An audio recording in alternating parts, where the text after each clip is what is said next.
Hi guys, daily ബ്ലോഗിലേക്ക് എല്ലാവർക്കും സ്വാഗതം.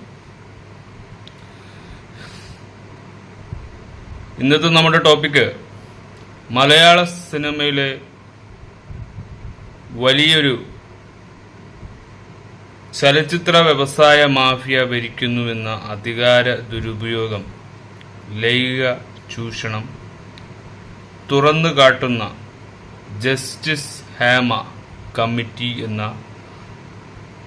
അതായത് അമ്മ സംഘടനയുടെ ആ ഒരു റിപ്പോർട്ട് തള്ളിയിരിക്കുകയായിരിക്കുന്നു. ജസ്റ്റിസ് തള്ളിയിരിക്കുകയാണ്. എന്താണ് ആ ഒരു കാരണം? അതാണിപ്പോ വിവാദമായിക്കൊണ്ടിരിക്കുന്നത്. മാധ്യമ രംഗത്ത് ഇതിനെ ചൊല്ലി മുമ്പും മൺമറഞ്ഞുപോയ തിലകൻ എന്ന മഹാമനുഷ്യൻ മുമ്പും പറഞ്ഞിരുന്നു, മലയാള സിനിമ ഒരു ചലച്ചിത്ര വ്യവസായം ഒരു മാഫിയയുടെ കൈകളിലാണെന്ന്. സത്യത്തിൽ അത് ശരിയാണോ തെറ്റാണോ? നമുക്കറിയേണ്ടതും ആ ഒരു അന്ന് പറഞ്ഞ തിലകൻ എന്ന മഹാമനുഷ്യൻ പറഞ്ഞ ആ സാധ്യതയെ തള്ളിക്കളയാതെ അത്തരത്തിലുള്ള സംഘടനകരമായ ഒരു കാര്യത്തിൻ്റെ ആ ഒരു നിജസ്ഥിതി പ്രേക്ഷകരിലേക്ക് മാധ്യമങ്ങളിലൂടെ തന്നെയാണ് എത്തിയത്. അതിനെക്കുറിച്ച് പലരും സംസാരിച്ചു. നമ്മളും ഇത്തരത്തിലുള്ള കാര്യങ്ങൾ സോഷ്യൽ മീഡിയയിലെ ചർച്ചകൾ ഷെയർ ചെയ്യുന്നത് എന്ന ഒരു ഭാഗം മാത്രമാണ്. നമ്മൾ ആരും നന്നാക്കാനുമില്ല, ഒന്നും ചെയ്യാനുമല്ല. പക്ഷെ ഇത്തരത്തിലുള്ള കാര്യങ്ങൾ കാണുമ്പോൾ, വാർത്തകൾ വായിക്കുമ്പോൾ കണ്ടില്ല കേട്ടില്ല എന്ന് പോകുന്ന ആ ഒരു അത് ശരിയല്ലല്ലോ. അതുകൊണ്ട് മാത്രം വന്നതാണ്. അപ്പോൾ അതിനെക്കുറിച്ച് ജസ്റ്റിസ് അങ്ങനെ ഒരു തീരുമാനമെടുക്കാൻ അതിൻ്റെ കാരണം, അത് പണ്ട് മുതലേ പറഞ്ഞ കേൾവിയായിരുന്നു. സിനിമാ മേഖല ഒരു മാഫിയ, അതിൽ ചിലർ അതിൽ കാസ്റ്റിംഗ് കോച്ച്, അതിൻ്റെ എല്ലാത്തിൻ്റെയും ഒരു തറങ്കലിലാണ് എന്ന്. പുതിയ ഭരണസമിതി വന്നപ്പോൾ അതിനും മാറ്റങ്ങളും ഉണ്ടായി എന്നാണ് നമുക്ക് തോന്നുന്നത്. പക്ഷേ ഹേമ കമ്മിറ്റി എന്ന് പറയുന്ന ആ ഒരു റിപ്പോർട്ട് FFKയും ഒരുമിച്ച് തീരുമാനമെടുക്കുന്ന ഒരു വലിയൊരു സംഘടനയാണ്. അപ്പോൾ സ്ത്രീകൾക്ക് പ്രാധാന്യമില്ലയോ എന്നുള്ളൊരു എന്തൊക്കെയോ ഒരു തെറ്റിദ്ധാരണകൾ നമ്മളെ പ്രേക്ഷകർക്ക് എല്ലാവർക്കും ഉണ്ട്. അപ്പോൾ അത് സിനിമ വ്യവസായത്തിന് തന്നെ അത് ബാധിക്കുന്നതാണ്. എന്തുകൊണ്ട് ഇത്തരത്തിലുള്ള കാര്യങ്ങൾ നമ്മളുടെ മുമ്പ് വരാതെ, എന്താണ് ഇതിൻ്റെയൊക്കെ നിജസ്ഥിതി എന്ന് നമുക്കറിയാൻ വളരെ താല്പര്യം. അത് ഒരു ഹ്യൂമൻ ആകുമ്പോൾ ഇതിൻ്റെയൊക്കെ ഉള്ളടക്കം അത് അറിയേണ്ടത് നമ്മുടെ കടമയാണ്. അപ്പോൾ തിലകൻ പറഞ്ഞ ഒരു ക്ലിപ്പ് നമ്മൾ ഇതിൻ്റെ ബാക്കിൽ ഇടുന്നുണ്ട്. അത് കേട്ടിട്ട് അടുത്ത വിശദാംശം നമുക്ക് ഇതിനെക്കുറിച്ച് സംസാരിക്കാം. എനിക്ക് അമ്മയോട് ബഹുമാനമാണ്. എന്നെ പെറ്റമ്മയോടും അമ്മ എന്ന സംഘടനയോടും എനിക്ക് ബഹുമാനമാണ്. ഒരാൾ പോലും അമ്മയ്ക്കെതിരായി തിലകൻ സംസാരിച്ചു എന്ന് പറയരുത്. അങ്ങനെ പറയുന്നുണ്ട്, അതെന്നെ ബ്ലെയിം ചെയ്യാൻ വേണ്ടിയാണ്. ഞാൻ തുറന്നു പറയുന്നു, അമ്മയോട് എനിക്ക് ബഹുമാനമാണ്, അമ്മ എന്ന സംഘടനയോടും. പക്ഷെ ആ സംഘടനയിലിരിക്കുന്ന എക്സിക്യൂട്ടീവിലെ ചില അംഗങ്ങൾ ചെയ്യുന്ന പ്രവൃത്തികൾ വളരെ മോശമാണ്. ഒരു മാഫിയ പോലെയാണ്, തീവ്രവാദപരമാണ്. അതുപോലെ തന്നെ FFKയിലും. ഇനി പറയാം ക്രിസ്ത്യൻ ബ്രദേഴ്സിന് എന്ത് സംഭവിച്ചു എന്ന്. ക്രിസ്ത്യൻ ബ്രദേഴ്സ് എന്ന ചിത്രത്തിന് വേണ്ടി അതിന്റെ പ്രൊഡ്യൂസറായ ഈ സുബൈർ എന്ന് പറയുന്ന ഒരു സുഹൃത്ത് എന്റെ ഈ വീട്ടിൽ ഇവിടെ വന്നിരുന്ന് ഈ കസേരയിൽ ഇരുന്നിട്ട് എന്നോട് വളരെയധികം സംസാരിച്ചു. അതിനു മുമ്പും അദ്ദേഹം എന്നോട് സംസാരിച്ചിട്ടുണ്ട്. മീശമാധവൻ എന്ന പടത്തിന്റെ പ്രൊഡ്യൂസറാണ് ഞാനെന്ന്. മീശമാധവനിൽ അഭിനയിച്ച പ്രധാന നടൻ എന്റെ ശത്രുവാണെങ്കിൽ പോലും അദ്ദേഹത്തിന് എന്നോട് വലിയ സ്നേഹമായിട്ടാണ് സംസാരിച്ചത്. ഞാൻ എന്റെ ബാപ്പയെ പോലെ കാണുന്നു എന്ന് പറഞ്ഞു. ഞാനും എന്റെ ഒരു മകന്റെ സ്ഥാനത്ത് വിളിച്ചോട്ട് സംസാരിച്ചു. ഞാൻ ഇനിയും വരും ചേട്ടനെ കാണാൻ പറഞ്ഞു. അങ്ങനെ രണ്ടാമത് വന്നത് ക്രിസ്ത്യൻ ബ്രദേഴ്സ് എന്നുള്ള ചിത്രത്തിന് എന്നെ ബുക്ക് ചെയ്യാൻ വേണ്ടിയാണ്. ഞാൻ പറഞ്ഞ തുകയ്ക്ക് അദ്ദേഹം സമ്മതിച്ച് എനിക്ക് അഡ്വാൻസ് നിന്ന് എന്നെ ബുക്ക് ചെയ്യുന്നു. എന്റെ 25 ദിവസമാണ് മേടിക്കുന്നത്. പക്ഷേ ഈ പറയുന്ന ചിത്രം ഈ ക്രിസ്ത്യൻ ബ്രദേഴ്സ് നടന്നില്ല. അതിന് സുബൈർ എന്നെ വിളിച്ച് പറഞ്ഞ കാരണം, ഇത് ചേംബർ ഓഫ് കൊമേഴ്സുകാർ സമ്മതിക്കുന്നില്ല. കാരണം 3.5 കോടി രൂപയിൽ കൂടുതൽ കോസ്റ്റ് ഓഫ് പ്രൊഡക്ഷൻ വരുന്ന ചിത്രങ്ങൾ അനുവദിക്കുകയല്ല എന്നൊരു തീരുമാനമുണ്ട്. അതുകൊണ്ട് സമ്മതിക്കും. ഇതൊരു 10 കോടി രൂപയെങ്കിലും വരും. ഇതിൽ മോഹൻലാലും ദിലീപും പിന്നെ വേറെ ചിലരൊക്കെ അഭിനയിക്കുന്നുണ്ട്. തമിഴ് നടനായ ഒരു അർജുൻ അഭിനയിക്കുന്നുണ്ട്. എന്റെ കൂടെ അഭിനയിച്ചിട്ടുള്ള ആളാണ്. അതുകൊണ്ട് ഇവരുടെ അച്ഛനായിട്ടാണ് ചേട്ടൻ അഭിനയിക്കേണ്ടത്. ചേട്ടനല്ലാതെ മറ്റൊരാളെ ഞാൻ കാണുന്നില്ല, മറ്റൊരാളില്ല എന്ന് വ്യക്തമായിട്ട് സുബൈർ എന്റെ വീട്ടിലിരുന്ന് എന്റെ കൂരയ്ക്ക് താഴെ ഇരുന്ന് പറഞ്ഞാണ്. എന്തുകൊണ്ട് ഈ സുബൈർ എന്നെ മാറ്റി? ഞാൻ സുബൈറിനെ വിളിച്ച് ചോദിച്ചു, നേരിട്ട് വിളിച്ചു, എന്ത് പറ്റി സുബൈറെ? സുബൈർ എന്നോട് പറഞ്ഞത്, ചേട്ടാ അവര് സമ്മതിക്കുന്നില്ല. ഞാൻ ആരാണ് ഈ അവരെന്ന് വെച്ചാൽ അത് പിന്നെ ഈ ഫെഫ്ക. അമ്മയൊന്നും പറഞ്ഞില്ല കേട്ടോ, അമ്മയൊന്നും പറഞ്ഞിട്ടില്ല, അമ്മ പറഞ്ഞിട്ടേ ഇല്ല. അപ്പൊ എനിക്ക് മനസ്സിലായി ഫെഫ്കയേക്കാൾ വലിയ ഒന്നാം പ്രതി അമ്മയാണെന്ന്. ഞാൻ സുബൈറിനോട് ചോദിച്ചു, ഇവർക്കെന്ത് കാര്യം ഇത് പറയാൻ? ഈ ഫെഫ്കയ്ക്ക് എന്ത് കാര്യം ഇത് പറയാൻ? ഒരു സംഘടന ഒരു തൊഴിലാളിയുടെ തൊഴിലെ നിഷേധിക്കലാണോ, ഉപരോധിക്കലാണോ ഒരു സംഘടനയുടെ കർമ്മം? അതാണോ അവരുടെ നയം എന്ന് ഞാൻ ചോദിച്ചു. അപ്പൊ പറഞ്ഞ്, അത് അവരങ്ങനെ പറയുന്നുണ്ട് ചേട്ടാ, അവരുടെ നയം അതല്ലെന്ന് പറയുകയും അവർ അണ്ടർഗ്രൗണ്ടിലൂടെ അങ്ങനെ ചെയ്യുകയും ചെയ്യുന്നു എന്ന് പറഞ്ഞു. ഞാൻ പലയിടത്തും വിളിച്ചന്വേഷിച്ചു, ഇങ്ങനെ ഉണ്ടോ ഒരു സംഗതി. അപ്പൊ ശരിയാണ്. എന്റെ കൂടെ അഭിനയിച്ചിട്ടുള്ള മാള അരവിന്ദൻ, ക്യാപ്റ്റൻ രാജു, ഇങ്ങനെയുള്ള പലരുണ്ട്. അവരെ എല്ലാം നിരോധിച്ചിരിക്കുകയാണ്. അവരെ ഒന്നും ഇനി മലയാള ചിത്രത്തിൽ അഭിനയിപ്പിക്കരുതെന്ന് നമ്മളുടെ ഇപ്പോഴുള്ള സൂപ്പർ സ്റ്റാറിൽ ഒരാൾ പറഞ്ഞു. അദ്ദേഹത്തിന്റെ പ്രസ്റ്റീജ് ഇഷ്യൂ ആണ് പോലും, അദ്ദേഹത്തിന്റെ പ്രസ്റ്റീജ് ഇഷ്യൂ. അപ്പം ഇവിടുത്തെ മലയാള സിനിമ എന്ന് പറഞ്ഞാൽ ആ സൂപ്പർ സ്റ്റാർ എന്നർത്ഥം. പണ്ട് രാഷ്ട്രീയക്കാർ പറഞ്ഞല്ലേ, കരുണാകരൻ എന്ന് പറഞ്ഞാൽ കോൺഗ്രസ്, കോൺഗ്രസ് എന്ന് പറഞ്ഞാൽ കരുണാകരൻ എന്ന് പറഞ്ഞുണ്ടാക്കിയതുപോലെ മലയാള സിനിമയിൽ ഇനി അഭിനയിക്കേണ്ടെന്ന് ഞാൻ 2 പ്രാവശ്യം തീരുമാനിച്ചാണ്. അപ്പോഴൊക്കെ പ്രേക്ഷകരുടെ കത്തും മറ്റുള്ള ചില പ്രേരണയാണ്, ചില പുരസ്കാരങ്ങൾ കിട്ടിയത് കൊണ്ടാണ് ഞാൻ വീണ്ടും നിന്നത്. ഇപ്പോഴും ഞാൻ ആ വക്കത്ത് നിൽക്കുകയാണ്. മലയാള സിനിമയിൽ നിന്ന് ആത്മഹത്യ ചെയ്യാൻ ഞാൻ തീരുമാനിച്ചിരിക്കുകയാണ്. ഞാൻ പലരെയും വിളിച്ചു ചോദിച്ച കൂട്ടത്തിൽ ഞാൻ ഈ ഫെഫ്കയുടെ ജനറൽ സെക്രട്ടറിയെ വിളിക്കാൻ പ്ലാനിട്ടു. പക്ഷെ അദ്ദേഹത്തെ എനിക്ക് വലിയ പരിചയമില്ല. അദ്ദേഹം ഒരിക്കൽ നേരറിയാൻ CBI എന്നുള്ള ലൊക്കേഷൻ വെച്ച് എന്നെ ഇങ്ങോട്ട് ഒന്ന് പരിചയപ്പെടുകയും ഞാൻ ആവശ്യപ്പെടാതെ എനിക്കൊരു ക്യാരക്ടർ എഴുതാൻ പോവാണ്, ഈ ക്യാരക്ടറിൽ ചേട്ടനല്ലാതെ മറ്റൊരാൾ അഭിനയിക്കാൻ നിൽക്കത്തില്ല എന്ന് വരെ പറഞ്ഞ ആളാണ്. പിന്നെ അദ്ദേഹത്തിന്റെ മുഖം മാറിയതായിട്ട് ഞാൻ പലരും പറഞ്ഞു കേട്ടു. ഞാൻ വിനയൻ എന്ന് പറഞ്ഞ സംവിധായകന്റെ പടത്തിൽ അഭിനയിച്ചതാണ് അവർ പറയുന്ന കുറ്റം. വിനയനെ സംബന്ധിച്ച് പലർക്കും വിപരീത അഭിപ്രായം ഉണ്ടാകാം. അദ്ദേഹം കുറ്റക്കാരനാണെന്ന് പറയുന്നവരുണ്ടാകാം, അല്ലെന്ന് പറയുന്നവരുണ്ടാകാം. അതെനിക്ക് പ്രശ്നമല്ല, അത് തെളിയേണ്ട കാര്യമാണ്. വിനയന്റെ പടത്തിൽ തിലകൻ അഭിനയിക്കരുത് എന്ന് പറയാൻ ആർക്കാണ് അവകാശം? ഞാൻ പ്രേക്ഷകരോട് ചോദിക്കുന്നു. അഭിനയിക്കരുതെന്ന് പറയാൻ പ്രേക്ഷകർക്കേ അവകാശമുള്ളൂ. എന്ന് നിങ്ങൾ തിലകൻ അഭിനയിക്കരുതെന്ന് പറയുന്നു, അന്ന് നിർത്താൻ ഞാൻ തയ്യാറാണ്. ഒരു നടന് തൊഴിലാണ് അവൻ അഭിനയിക്കുക എന്ന് പറയുന്നത്, പക്ഷെ കലയും കൂടാണ്, വെറും തൊഴിലല്ല. കല നമ്മുടെ സമൂഹത്തിന് ആവശ്യമാണ്. അതില്ലാതൊരു സമൂഹം ഒരിക്കലും നല്ല രീതിയിൽ പോകില്ല. അതില്ലാതെ വരുന്നതിന്റെ കുഴപ്പം ഇന്ന് നമ്മുടെ സമൂഹത്തിലുണ്ട്. നമ്മൾ പ്രതീക്ഷിക്കാത്ത സ്ഥലത്ത് ബോംബ് പൊട്ടുന്നു, നിരപരാധികൾ കൊല്ലപ്പെടുന്നു. ഇതെല്ലാം ഈ സിനിമ വരെ വഴിതെറ്റിയതിന്റെ ലക്ഷണമാണ്. എങ്ങനെ കൊല്ലണം, എങ്ങനെ സംഘടിക്കണം എന്നൊക്കെ ഇച്ചിട്ട് എന്നെ വിളിക്കണവര്. എനിക്ക് പാരം എടുത്തത് എന്റെ ഒരു സുഹൃത്തിന്റെ മകനാണ്, എന്റെ ഒരു വലിയ സുഹൃത്തിന്റെ മകനാണ്. ആ മകനും എന്റെ സുഹൃത്താണ്, ഞാൻ അംഗീകരിക്കുന്ന നടനുമാണ്. പക്ഷെ അദ്ദേഹം പിന്മാറേണ്ടിയിരുന്നു.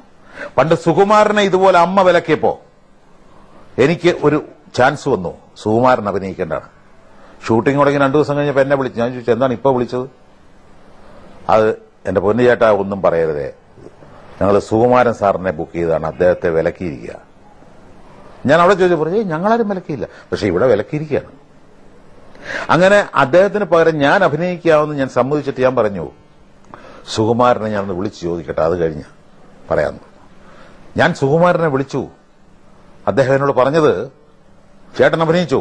ചേട്ടൻ ഇത് വിളിച്ചു ചോദിക്കാനുള്ള മനസ്സുണ്ടായല്ലോ എന്നാ. സുകുമാരന്റെ ഭാര്യ ഇപ്പോഴും ജീവിച്ചിരിപ്പുണ്ട്, അവർക്കറിയാതെ ചോദിച്ചു നോക്കാം. ഒരു സുധീറുണ്ട്, ഒരു പുതിയ നടനാണ്, വളർന്നു വരാൻ ആഗ്രഹമുള്ളൊരു നടനാണ്. 30 ദിവസം വാങ്ങിയ അയാളുടെ ഈ ക്രിസ്ത്യൻ പ്രദേശത്തിലേക്ക് ജോഷി ഒരിക്കൽ അദ്ദേഹത്തിന് ഫോൺ ചെയ്തു. ജോഷി എന്ന് പറയുന്നത് ഞാൻ ബഹുമാനിക്കുന്ന, ഞാൻ ഇഷ്ടപ്പെടുന്ന സീനിയർ മോസ്റ്റ് ഡയറക്ടറാണ്. അദ്ദേഹത്തിന്റെ ഒരു ചിത്രം പോലും പിഴച്ചു പോയിട്ടില്ല, ഒരു ഷോട്ട് പോലും പിഴച്ചു പോയിട്ടില്ല. അത്രമാത്രം ഞാൻ ബഹുമാനിക്കുന്ന ആളാണ്. അദ്ദേഹം ഇയാളോട് ചോദിച്ചു, നീ വിനയന്റെ പടത്തിലുണ്ടോ? അദ്ദേഹം പറഞ്ഞു, ഉണ്ട് സർ. പ്രശ്നമായല്ലോടാ. ജോഷി പറഞ്ഞാണ്.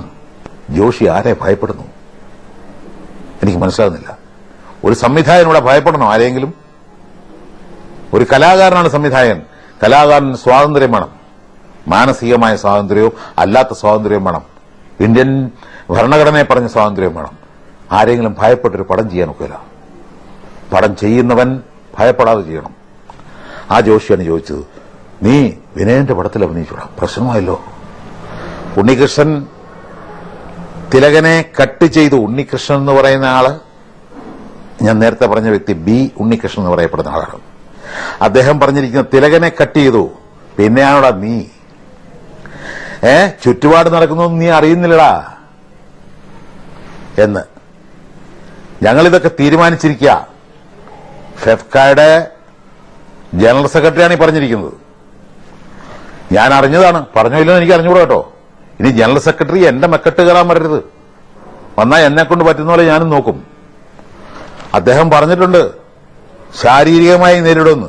അത് എനിക്കും അറിയാം, ശാരീരികമായി നേരിടാൻ. അത് സംസ്കാര ശൂന്യതയായതുകൊണ്ട് ഞാൻ പറയാം, എന്റെ മെക്കെട്ട് കയറുമെന്ന് പറയുന്നൊരു നടനുണ്ട്. അദ്ദേഹം ഒരു നല്ല കോസ്റ്റ്യൂമറായിരുന്നു പണ്ട്. എനിക്ക് ഷൂസ് ഇട്ട് തന്നിട്ടുണ്ട്, എനിക്ക് പാന്റ് ഇട്ട് തന്നിട്ടുണ്ട്. എന്റെ മുമ്പിൽ ഇപ്പോഴും ഇരിക്കില്ല. ഞാൻ പറഞ്ഞിരുത്തും, അവിടെ ഇരി, നീ ഇപ്പോ ഒരു നടനാണ്. ഇന്ദ്രൻസിനോട് ചോദിക്കാം, അദ്ദേഹം പറയുന്നത്.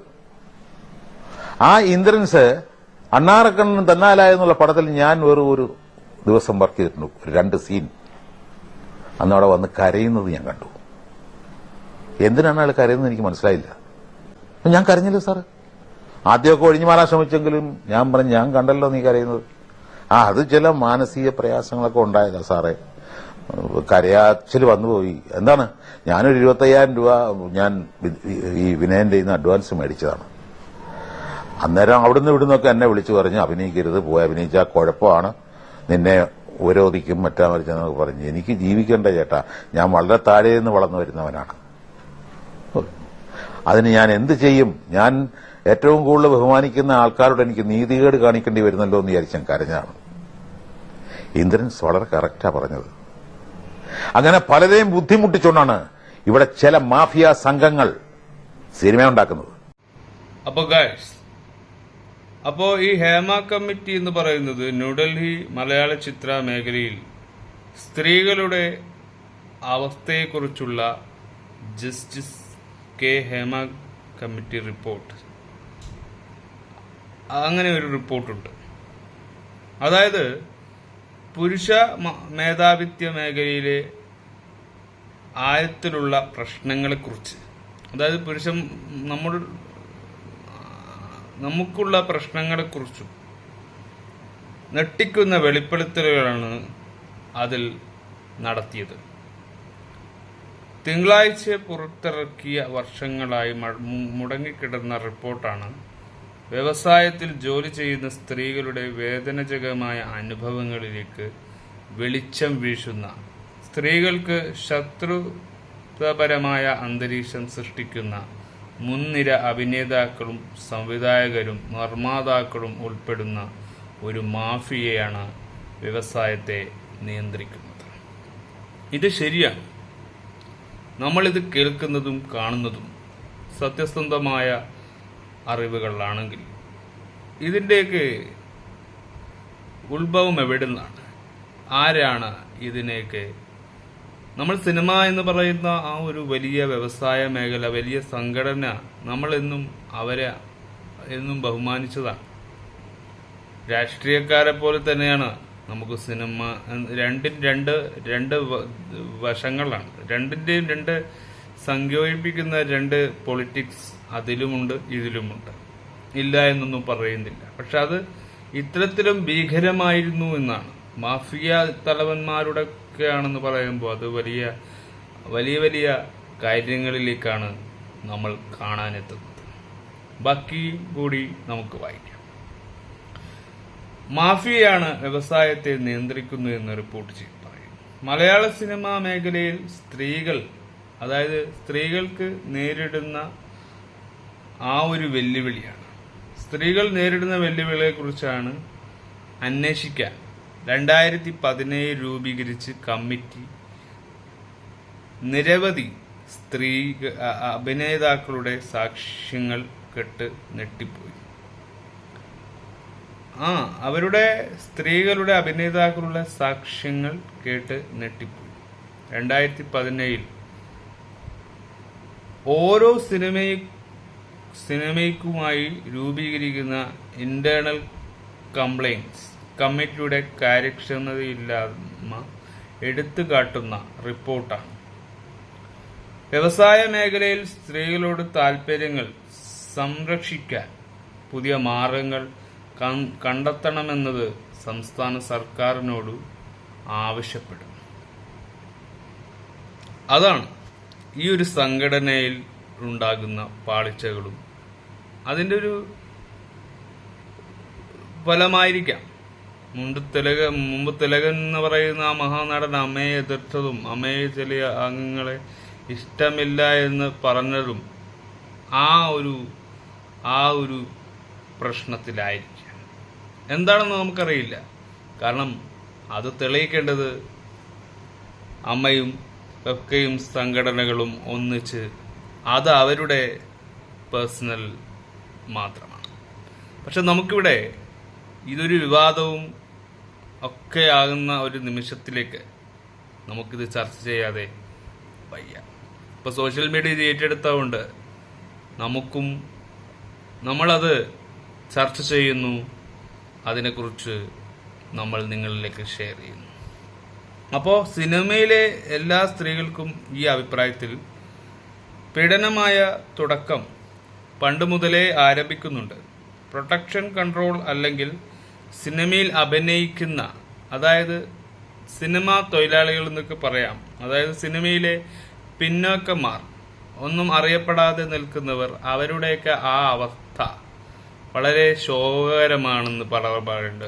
2000 രൂപക്ക് വരെ അതിനൊക്കെ നിൽക്കുന്നവരുമുണ്ട്. അവരൊക്കെ എങ്ങനെ ഈ ഒരു കാസ്റ്റിങ്ങിൽ വന്ന് പെടുന്നു എന്നൊക്കെ നോക്കുമ്പോൾ നമുക്ക് പലപ്പോഴും ഇത്തരത്തിലുള്ള സംശയങ്ങളില്ല.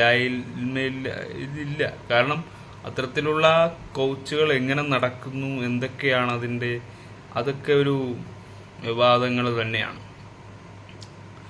അപ്പോൾ അഭിനയിക്കാൻ കൺട്രോൾ അല്ലെങ്കിൽ സിനിമയിൽ അഭിനയിക്കാൻ ഓഫർ നൽകുന്നവർ ആദ്യം സമീപിക്കുന്നത് സ്ത്രീയെ, പെൺകുട്ടിയെയോ അല്ലെങ്കിൽ ആരെങ്കിലുമോ ആണെന്ന് കമ്മിറ്റി മുമ്പാകെ വിസ്തരിച്ച് വിവിധ സാക്ഷികളുടെ മൊഴികളിൽ നിന്ന് വെളിപ്പെടുന്നു. അങ്ങനെയാണ് അതിൻ്റെ ആ ഒരു രീതികൾ. മറ്റൊരു വഴിയും ഒരു സ്ത്രീ സിനിമയിൽ അവസരം തേടി സിനിമയിലെ ഏതെങ്കിലും വ്യക്തിയെ സമീപിക്കാൻ, അവളെ സിനിമയിൽ എടുക്കാൻ അഡ്ജസ്റ്റ്മെന്റ് വീഴ്ച ചെയ്യണമെന്നും പറയാറുമുണ്ട്. സ്ത്രീകൾക്ക് വളരെ പരിചിതമായ പദങ്ങളാണ് മലയാള സിനിമ വ്യവസായത്തിൽ. അങ്ങനെ ചെയ്യുന്നതിലൂടെ ആവശ്യാനുസരണം സെക്സിനായി തങ്ങളെ തന്നെ ലഭ്യമാക്കാൻ അവരോട് ആവശ്യപ്പെടുന്നു റിപ്പോർട്ട് പറയുന്നു. സത്യമായിരിക്കാം, അല്ലെങ്കിൽ ഇങ്ങനൊരു റിപ്പോർട്ട് ഉണ്ടാക്കേണ്ട കാര്യമില്ല. 2017 തന്നെ സംഭവിച്ചതാണ്. ഉൾപ്പെട്ടവരുടെ ഐഡന്റിറ്റി സംരക്ഷിക്കുന്നതായും പേരുകളും തന്ത്രപ്രധാനമായ വിവരങ്ങളും തിരുത്തി എഴുതണമെന്ന വ്യവസായത്തോടെ കഴിഞ്ഞ ആഴ്ച കേരള ഹൈക്കോടതി റിപ്പോർട്ട് പുറത്തുവിടാൻ അനുമതി നൽകിയിരുന്നു. റിലീസ് വൈകിപ്പിക്കാൻ ചില ശ്രമങ്ങൾ നടത്തിയെങ്കിലും 295 പേജുള്ള റിപ്പോർട്ട് തിങ്കളാഴ്ച പരസ്യമായി. എന്നിരുന്നാലും 295 പേജുള്ള പ്രാരംഭ റിപ്പോർട്ടിന് 63 പേജുകൾ വിവരാവകാശ നിയമപ്രകാരം പ്രസിദ്ധീകരിക്കുന്നതിന് മുമ്പ് തിരുത്തിയിട്ടുണ്ട്. പരാതി ഉന്നയിക്കാൻ ധൈര്യപ്പെടുന്ന ആരെയും നിശബ്ദരാക്കുകയും കഠിനമായ പ്രത്യാഘാതങ്ങൾ വിധേയമാക്കുകയും ചെയ്യുന്ന മാഫിയ എന്ന് വിളിക്കപ്പെടുന്നവരുടെ നിയന്ത്രണത്തിന്റെ വ്യാപ്തി അതിൽ വിശദമാക്കുന്നു. റിപ്പോർട്ടിൽ ഉൾപ്പെടുത്തിയിട്ടുള്ള സാക്ഷ്യപത്രങ്ങളിൽ ഒരു നടിയെ മുമ്പ് ശല്യപ്പെടുത്തിയ ഒരാളുമായി ഒരു രംഗം 17 തവണ റീഷൂട്ട് ചെയ്യാൻ നിർബന്ധിതമായി വേദനാജകമായ സംഭവമാണ്. അപ്പം ഒരാൾക്ക് 17 തവണ റീഷൂട്ട് ചെയ്യിപ്പിച്ച സംഘം, അത് അത്രക്കും വളരെ ബുദ്ധിമുട്ടായിരുന്നു. അത് വളരെ സങ്കടകരമായ വാർത്തകൾ നമുക്കതിൽ കാണാൻ പറ്റുന്നു. ഇത് വിവരിക്കുന്നു. ഇത് സംവിധായകന്റെയും സെറ്റിൽ മറ്റുള്ളവരുടെയും ദേഷ്യത്തിനും നിരാശയ്ക്കും ഇടയാക്കി. അടുപ്പമുള്ള രംഗങ്ങളെക്കുറിച്ച് മുൻകൂട്ടി അറിയുന്നെങ്കിൽ ഒരു സംവിധായകന്റെ പരാജയപ്പെട്ടത് എങ്ങനെയാണെന്ന് മറ്റാരു നടി വിചാരിച്ചാലും പിന്നീട് ഈ രംഗങ്ങൾ ഉൾപ്പെടുത്തുന്നത് ആവശ്യപ്പെട്ടപ്പോൾ പരസ്യമായി തുറന്നു കാട്ടുമെന്ന് ഭീഷണിപ്പെടുത്തി. അപ്പോൾ ഭീഷണി പോലും ഇത്തരത്തിൽ സമയത്തുണ്ടാകുന്നു. അത് സ്ത്രീകളുടെ കാര്യത്തിൽ ആകുമ്പോൾ അത് വളരെ നമുക്കൊന്നും ഒരിക്കലും ചിന്തിക്കാൻ പറ്റാത്ത ആ രീതിയിലേക്ക് ചിന്തിക്കുന്നു എന്നൊക്കെ പറയുമ്പോൾ അത് വളരെ നമുക്കൊന്നും ഒരിക്കലും ഒരു ലോജിക്കൽ തീരുമാനമെടുക്കാൻ പറ്റില്ല. അതൊരു ലോജിക്കായ തീരുമാനം അല്ല. അവർ മനസ്സിലാക്കേണ്ടിയിരിക്കുന്നു. വ്യവസായത്തിന്റെ കാസ്റ്റിംഗ് കോച്ചിന്റെ വ്യാപകമായ സാന്നിധ്യവും റിപ്പോർട്ടും വെളിപ്പെടുത്തുന്നു. ചെറിയ വേഷങ്ങളിലുള്ളവരോ പുതുമുഖങ്ങളോ ആണ് ഏറ്റവും ദുർബലരായിരിക്കുന്നത്. അതെ, അതാണ് സംഭവിക്കുക. ഇങ്ങനെ ഈ ഹേമ കമ്മിറ്റിയിൽ പറഞ്ഞ കാര്യങ്ങളിൽ ഇതിൽ പെടുന്നത് ബിഗ് സിനിമ വളർന്നു നിൽക്കുന്നവരായിരിക്കില്ല, അതിലെ താഴെ കിടക്കുന്നവരായിരിക്കാം. അവർക്ക് ബാധിക്കുന്ന പ്രശ്നങ്ങളും പരിഹാരങ്ങളുമാണ് സംഘടനകൾ ഇത് രൂപീകരിക്കേണ്ടത്. അതും ഒരു സാധാരണക്കാരന്റെ വിയർപ്പാണ്. അവന്റെ അധ്വാനത്തെയും മാന്യതയും ചോദ്യം ചെയ്യുന്ന, അതും ഒരു രാഷ്ട്രീയം പോലെ തന്നെയാണ് സിനിമ എന്ന വ്യവസായത്തിലും നടക്കുന്ന പൊളിറ്റിക്കൽ. അപ്പോ ദുർബലരായിരിക്കുന്നു.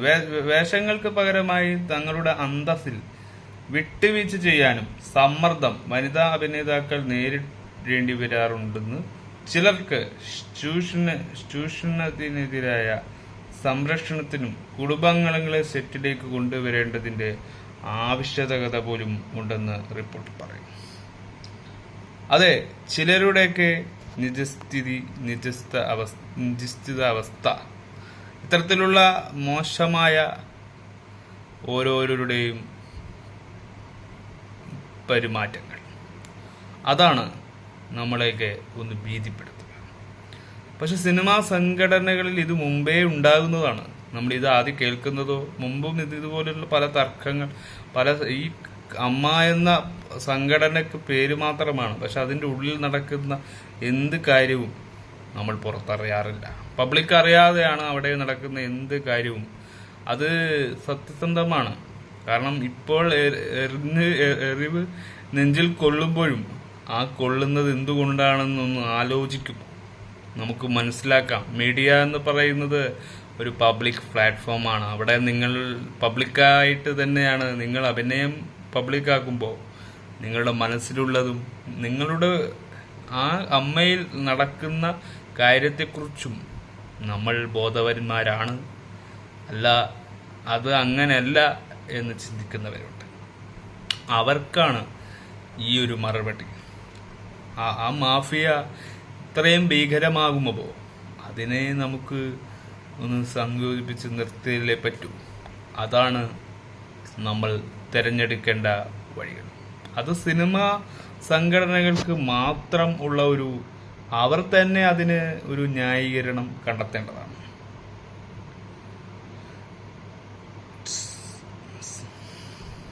അപ്പോൾ ബാക്കി വായിക്കാം.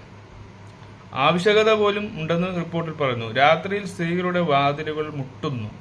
സംഭവങ്ങൾ റിപ്പോർട്ടിൽ വിവരിക്കുന്നു. പ്രവേശനം നിഷേധിക്കുമ്പോൾ സന്ദർശകർ അക്രമാസക്തരാകുന്നു. അതുകൊണ്ടില്ലേ അങ്ങനെയുള്ളൊരു സംഭവം വരും. അത് വളരെ ഭീതിപ്പെടുത്തുന്നത് തന്നെയാണ്. അതും ഹേമാക് റിപ്പോർട്ടിലുണ്ട്. ഷൂട്ടിംഗ് ലൊക്കേഷനുകളിൽ ഗുണനിലവാരമുള്ള ഭക്ഷണം പോലും, അടിസ്ഥാന സൗകര്യങ്ങൾ പോലും സ്ത്രീകൾ വിട്ടുവീഴ്ച ചെയ്യാത്ത പക്ഷം തടഞ്ഞു വെക്കുന്നതായി റിപ്പോർട്ടിട്ടുണ്ട്. സ്ത്രീ സമ്മർദ്ദക്കാർ ഈ വെല്ലുവിളിയിൽ നിന്ന് മുക്തരല്ലെന്നും പുരുഷ മേധാവിത്വം ലോബിയിൽ നിന്ന് വിവേചനം നേരിടേണ്ടി വരുമെന്നും റിപ്പോർട്ട് സൂചിപ്പിക്കുന്നു.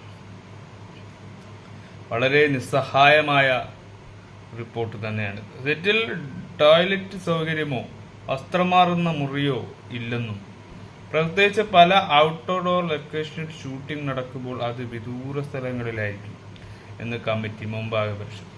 അതൊക്കെ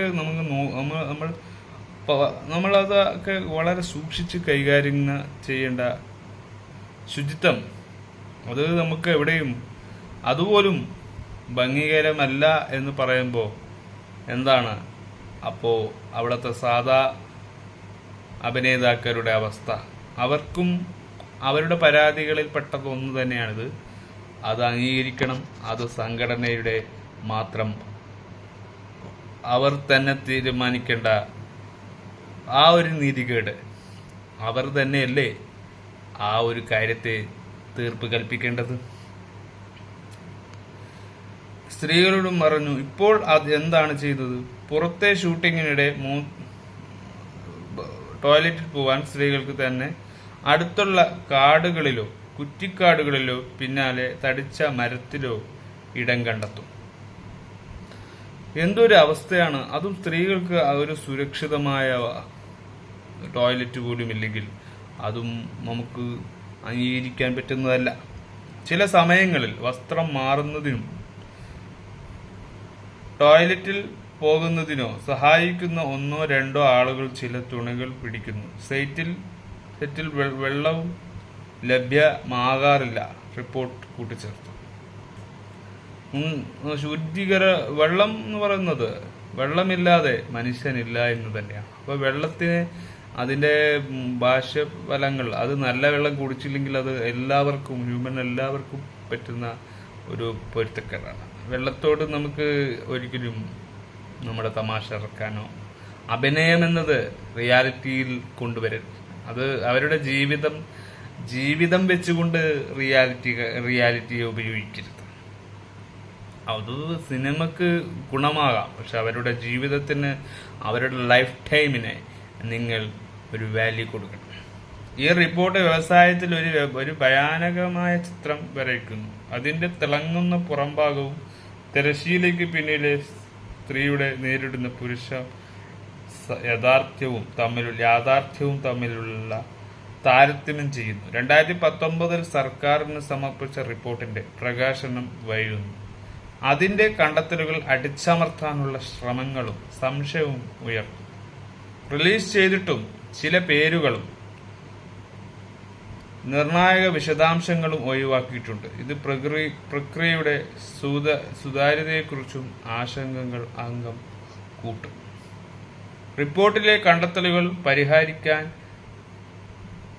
പിണറായി വിജയൻ CM സർക്കാർ സമ്മർദ്ദം നേരിടുന്നതിനാൽ വ്യവസായ സ്ഥാപനങ്ങളിൽ നിന്നും പ്രതികരണം ശ്രദ്ധേയമായ റിപ്പോർട്ട് റിലീസ് ചെയ്യുന്നു ദിവസം. അസോസിയേഷൻ ഓഫ് മലയാളം മൂവി ആർട്ടിസ്റ്റുകളെ അംഗങ്ങൾ ഒരു ചാരിറ്റി ഷോയുടെ അവസാന റിഹേഴ്സലിനുള്ളിൽ ഏർപ്പെട്ടിരിക്കുന്നു. റിപ്പോർട്ടിന്റെ ഉള്ളടക്കത്തെക്കുറിച്ചും അറിയാത്തതോ നിസ്സംഗതയോ ഉള്ളതോ ആയി തോന്നുന്നു. റിപ്പോർട്ടിന്റെ റിലീസിനെ കുറിച്ച് കേട്ടറിവ് മാത്രമേ ഉണ്ടായിട്ടുള്ളതെന്നും പ്രസ്താവനകൾ നടത്തുന്നതിന് കൂടുതൽ സമയം ആവശ്യമാണെന്നും അമ്മ ജനറൽ സെക്രട്ടറി നടനും സിദ്ദീഖും അഭിപ്രായപ്പെട്ടു. അപ്പോൾ ജനറൽ സെക്രട്ടറി സിദ്ദീഖാണ് ഇതിനെക്കുറിച്ച് മുഖ്യനോടും ഒക്കെ അഭിപ്രായം അത് ചെയ്തിരിക്കുന്നു.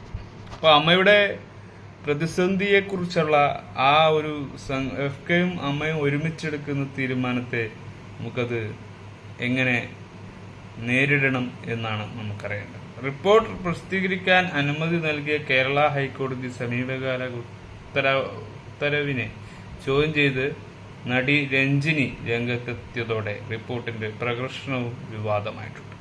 അതാണ് ഇപ്പൊ നടി രഞ്ജിനിയുടെ വിവാദം. അത് വളരെ ക്രൂഷ്യലായ സിറ്റുവേഷൻ സംഘടന അംഗീകരിക്കട്ടെ. അത് അവരുടെ പരാതി അതായിരിക്കാം, ഇത്തരത്തിലുള്ളതായിരിക്കാം. നമ്മൾ പറഞ്ഞതും കേട്ടതുമായ ആ ഒരു വിഷയവും വിവാദവും അങ്ങനെ ആവാൻ സാധ്യതയാണ്. രഞ്ജിനി തന്റെ സ്വകാര്യതയുടെ ലംഘനങ്ങളെക്കുറിച്ചും ആശങ്ക ഉന്നയിച്ചു. ടൈംസ് ഓഫ് ഇന്ത്യ റിപ്പോർട്ട് ചെയ്തതിനനുസരിച്ച് ഞാൻ കമ്മീഷനിൽ മൊഴി നൽകിയിരുന്നു. അതിനാൽ റിപ്പോർട്ടിന്റെ പകർപ്പ് ലഭിക്കാൻ എനിക്കും അവകാശമുണ്ട്. റിപ്പോർട്ട് പ്രസിദ്ധീകരിക്കുന്നതിന് ഞാൻ എതിരോളം ഞാനും അവകാശപ്പെടുന്നു. എന്നാൽ അത് പ്രസിദ്ധീകരിക്കാൻ പോകുന്നത് എന്താണെന്ന് അറിയാൻ ഞാൻ ആഗ്രഹിച്ചു. കാരണം അതിൽ നിരവധി ആളുകളുടെ യഥാർത്ഥ ജീവിതാനുഭവങ്ങളുണ്ട്. NDV Jevan, DND John Abraham സൈനികരുടെ ഫിറ്റ്നസ് ദിനചര്യകൾ വീക്ഷിക്കുന്ന തിരക്കിലാണ്. അത് വളരെ ഇത്തരത്തിലുള്ള ഈ ഹേമ റിപ്പോർട്ട് ഇപ്പൊ ജസ്റ്റിസ് കോടതി ഇങ്ങനെയുള്ള കാര്യത്തെക്കുറിച്ച് കൂടുതലായി കാണണമെന്ന് തന്നെയാണ്. അപ്പൊ ഇതിന്റെയൊക്കെ നേതൃത്വം അമ്മക്കും ഫെഫക്കും ഒക്കെ ഉള്ള അവർ തന്നെ ചെയ്യേണ്ട കർമ്മഫലമാണ്. അത് നമുക്ക് ഒന്നും പറയാനും പറ്റില്ല. നമ്മളല്ല അതിൻ്റെ ഭാരം വഹിക്കുന്നവർ. ആ സെക്രട്ടറിയും മോഹൻലാലും ഒക്കെ ചെയ്യേണ്ട കാര്യമാണ്. അപ്പോൾ ഫെഫ്ക എന്ന് പറയുന്ന ഈ ഒരു വലിയ സംഭവത്തെ മലയാളത്തിലെ സൂപ്പർ സ്റ്റാറുകളാണ് അവിടെ അതിൻ്റെ തീരുമാനങ്ങൾ എടുക്കുന്നതും ഒക്കെ അവരാണ്. അപ്പോൾ അതിൻ്റെ ഒരു കാര്യമായത് നടത്തണം എന്ന് തന്നെയാണ്. അതിൻ്റെ ഒരു ചെറിയ ക്ലിപ്പ് കൂടി, ഒരു നടിക്ക് ഉണ്ടായ അനുഭവത്തെക്കുറിച്ചും ആ നടി 24 പറഞ്ഞതിനെക്കുറിച്ചും അതിൻ്റെ ഒരു ക്ലിപ്പും കൂടി നമ്മൾ ഇതിലൂടെ ഇട്ട് തരുന്നുണ്ട്. അതൊന്നും ഒരു ചില്ലിട്ട റൂമായിരുന്നു. ഞാൻ അതിൻ്റെ ഉള്ള ഓഡിഷൻ ചെയ്യുക. ഒരു അരമണിക്കൂറോളം ഇയാൾ എന്നെ ഓഡിഷൻ ചെയ്യിക്കുന്നുണ്ട്. അപ്പോൾ കുറേ ഷൂട്ട് ചെയ്ത് കഴിഞ്ഞപ്പോൾ ഇയാൾ എൻ്റെ അടുത്ത് പറഞ്ഞു, മാളവിക മുടി കുറച്ച് പാറിയിട്ടുണ്ട്, അവിടെ ഡ്രസ്സിങ് റൂം ഉണ്ട്, മാളവിക പോയിട്ടൊന്ന് ഹെയർ ശരിയാക്കിയിട്ട് വരുമെന്ന് പറഞ്ഞു. അപ്പോൾ ഞാൻ ഓക്കെ സാർ എന്ന് പറഞ്ഞിട്ട് ഞാൻ ആ റൂമിൽ പോയിട്ട് ഹെയർ ചെയ്തുകൊണ്ടിരിക്കുമ്പോൾ ഇയാൾ പെട്ടെന്ന് തന്നെ വന്ന് ബാക്കിൽ പിടിച്ചു. അത്യാവശ്യം നല്ല പൊക്കും തടിയൊക്കെ ഉള്ള ഒരാളാട്ടോ. ഞാൻ ഒരു കൈ കൊണ്ട് ആളെ തട്ടി മാറ്റാൻ നോക്കുന്നുണ്ട്, എനിക്ക് പറ്റുന്നില്ല. അപ്പോൾ ആൾ എൻ്റെ അടുത്ത് പറഞ്ഞു, മാളവിക ഇപ്പോൾ ഒന്ന് മനസ്സ് വെച്ച് കഴിഞ്ഞാൽ മാളവികനെ അടുത്തത് ആൾക്കാർ കാണാൻ പോകുന്നത് മഞ്ജു വാര്യരുടെ മോളായിട്ടായിരിക്കും. നമ്മുടെ അവസ്ഥയെ മുതലാക്കുക എന്നൊക്കെ പറയില്ലേ. അപ്പോൾ മാളവിക ഒന്നും അറിയണ്ട, അമ്മ അനിയത്തിയും പുറത്തിരുന്നോട്ടെ, ഒരു 10 മിനിറ്റ് മാളവിക ഒന്ന് ഇവിടെ നിന്നാൽ മതി എന്ന് പറഞ്ഞു. ഞാൻ കരയാൻ തുടങ്ങി, വരയ്ക്കാൻ തുടങ്ങി, എന്താ ചെയ്യേണ്ടതെന്ന് അറിയില്ല. അപ്പോൾ ആളുടെ കയ്യിൽ ക്യാമറ ഉണ്ടായിരുന്നു, ആൾ ഷൂട്ട് ചെയ്തുകൊണ്ടിരിക്കുന്ന ക്യാമറ. അപ്പോൾ ഞാൻ ആ ക്യാമറ തട്ടി താഴെ ഇടാൻ നോക്കിയപ്പോൾ ആൾ ക്യാമറ പിടിക്കാൻ നോക്കിയൊരു ഗ്യാപ്പിൽ ഞാൻ ഒന്നും നോക്കാതെ ആ ഗ്ലാസ് വിൻഡോ തുറന്ന് പുറത്തോട്ട് ഞാൻ കരഞ്ഞു ഓടിയിട്ടുണ്ട്. ഞാൻ വിശദീകരണങ്ങൾ കേൾക്കുമ്പോൾ നമുക്ക് ഏകദേശം ഒരു പിടി കിട്ടും എന്നാണ് നമുക്കൊരു അതിന്റെ നിജസ്ഥിതി അറിയാൻ പറ്റുന്നത്. ഇപ്പോൾ ജസ്റ്റിസ് ഹേമ കമ്മിറ്റി അംഗങ്ങൾ മുഖ്യമന്ത്രി പിണറായി വിജയനോടൊപ്പം എന്നാണ് എല്ലാവരും പറയുന്നത്. അപ്പം ഇത് ശരിയാണോ തെറ്റാണോ?